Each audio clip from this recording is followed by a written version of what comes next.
नमस्कार। आज जीव विज्ञान से संबंधित प्रश्न है। जीव विज्ञान में जीवों में पोषण, यह टॉपिक है। पहला प्रश्न देख लीजिए। ब्रेड बनाने में इस्तेमाल किया जाने वाला खमीर है। जो ब्रेड है इसमें यीस्ट का उपयोग किया जाता है। यीस्ट, खमीर का उपयोग किया जाता है। तो यह क्या काम करता है? किण्वन के लिए उत्प्रेरक के रूप में कार्य करेगा, या किण्वन की प्रक्रिया में मदद करता है, नहीं करता है, या संरक्षक के रूप में कार्य करेगा, या स्वादिष्ट बनाता है ब्रेड को। तो ये ब्रेड को क्या करेगा?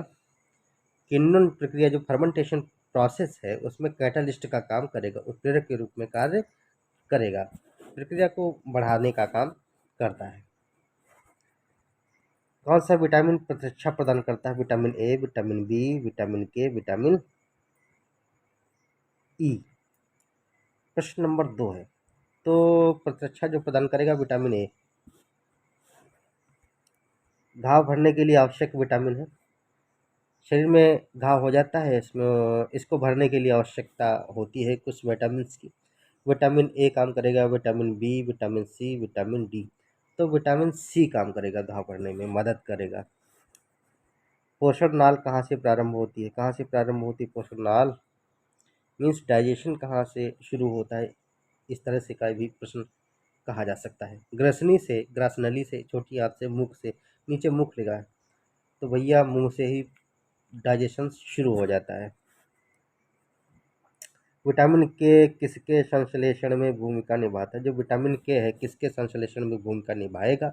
एल्ब्यूमिन, प्रतिरक्षी, ग्लोब्युलिन, या प्रोथ्राम्बिन। तो विटामिन के है, ये प्रोथ्राम्बिन के रूप में भूमिका निभाएगा। ठीक है। जिंक का उच्चतम स्रोत है। जिंक का उच्चतम स्रोत अष्टभुज, बैंगन, मूली, दूध। तो दूध में सभी पोषक तत्व मौजूद हैं, जिंक ही रहेगा। निम्न में से कौन सा जैव रूपांतरण मानव शरीर को अधिकतम ऊर्जा प्रदान करता है? कौन सा जैव रूपांतरण है मानव शरीर को अधिकतम ऊर्जा प्रदान करेगा?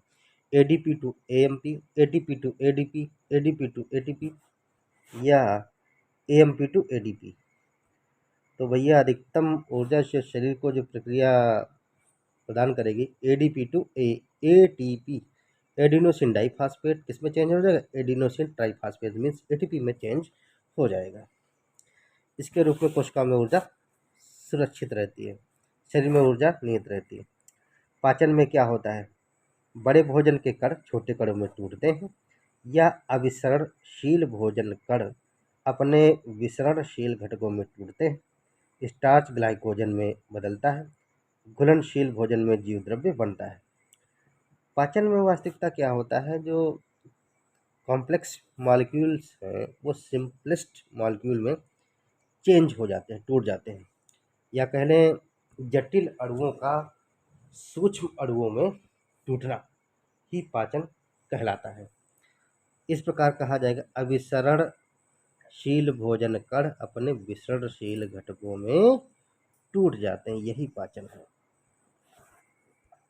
एक गिलास पानी से कितनी कैलोरी ऊर्जा मिलती है?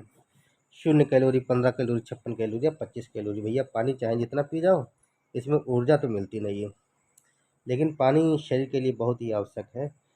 मेटाबॉलिक एक्टिविटीज सारी खराब हो जाती है जब पानी न पियो, शरीर के अंगों पर बहुत बुरा प्रभाव पड़ता है, इसलिए पानी बहुत ही जरूरी है।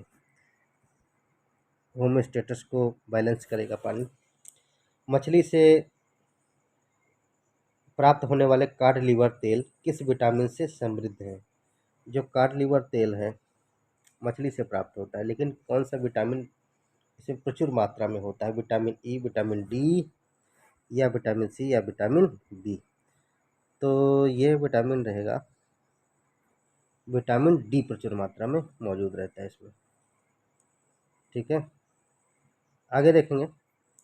विकर मूलतः होते हैं, क्या होते हैं? वसा, शर्करा, प्रोटीन। विकर क्या है? विकर को कहते हैं एंजाइम।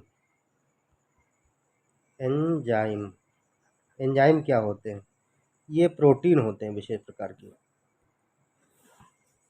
और एंजाइम का कार्य क्या है? एंजाइम जो भी शरीर में जो क्रिया है उसको आवश्यकता अनुसार बढ़ा देते हैं और घटा देने का काम करते हैं।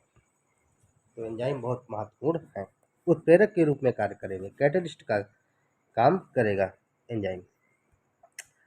विटामिन ई का स्रोत है संतरा, लिवर ऑयल, अंकुरित गेहूं का तेल या अल्फाल्फा। तो विटामिन ई का जो स्रोत है ये है अंकुरित गेहूं का तेल। विटामिन डी सबसे ज़्यादा होती है बिनौल का तेल, जैतून का तेल, कॉड लिवर या सूरजमुखी। ये तो प्रश्न अभी बना था, कॉड लिवर में रहेगा, मछली से प्राप्त होने वाला। कौन सा विटामिन ऊष्मा द्वारा आसानी से नष्ट हो जाता है, राइबोफ्लेविन, एस्कॉर्बिक एसिड, टोकोफेरोल या थायमीन। कौन सा विटामिन ऊष्मा द्वारा आसानी से नष्ट हो जाता है, 14वां प्रश्न की बात हो रही है।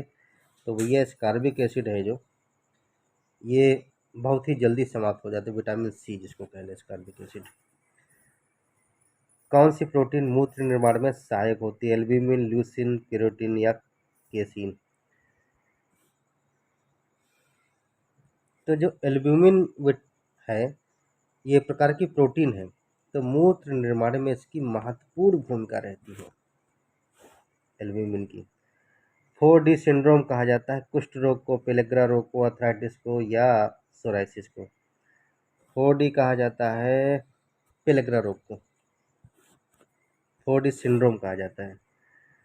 1 ग्राम वसा के ऑक्सीकरण से कितनी कैलोरी ऊर्जा निकलती है, 9.6 कैलोरी, किलो कैलोरी या 2 किलो कैलोरी या 600 कैलोरी या 56 किलो कैलोरी। 1 ग्राम फैट्स का जो ऑक्सीडेशन होता है उससे कितनी कैलोरी ऊर्जा निकलेगी, वो 9.6 यानी कि 9.6 किलो कैलोरी ऊर्जा निकलती है।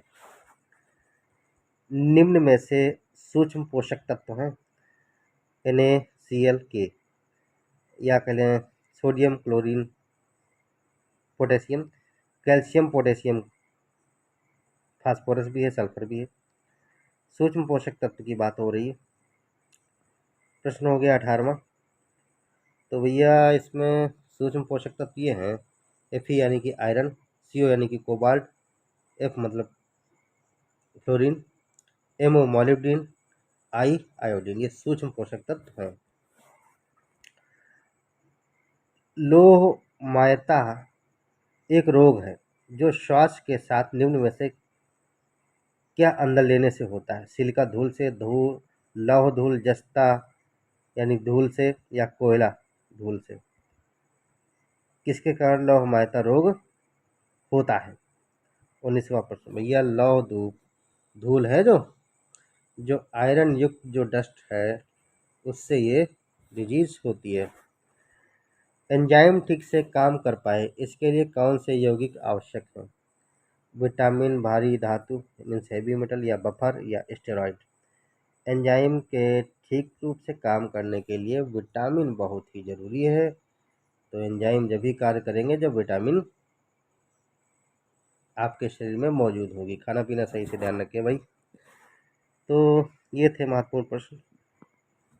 तो चैनल को भाई ज़रूर सब्सक्राइब कर लें, ठीक है। Study for village city channel को सब्सक्राइब करें। धन्यवाद।